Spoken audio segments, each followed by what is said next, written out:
Martin Luther considérait que la lettre de Jacques avait le poids d'une épître de paille comparée aux épîtres de Paul. De fait, lorsque Jacques affirme que sans les actes la foi est chose morte de 1726, il semble s'opposer à Paul. L'opposition n'est qu'apparente. Paul reprochait à certains groupes de chrétiens de survaloriser l'observance de la loi de Moïse au détriment de l'accueil de la grâce du salut en Christ. Romains 3,28 ou Galates 2,16.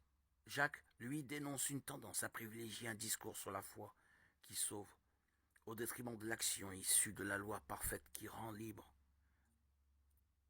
L'action est un rayonnement de la foi, la conviction est toujours actuelle. Qui est Jacques? Selon une tradition du IIe siècle, il est celui que le Nouveau Testament appelle le frère de Jésus, Matthieu 13,55, Marc 6,3, qui a été très tôt responsable de l'église de Jérusalem, Actes 15, 13, 21, Galates 1, 19. Mort lapidé en 62 de notre ère, peut-être, quoi qu'il en soit, il s'adresse à des chrétiens imprégnés de culture grecque qui connaissent déjà certaines lettres de Paul, mais aussi l'Ancien Testament. Abraham, Rahab, Job, Élie, le livre des Proverbes.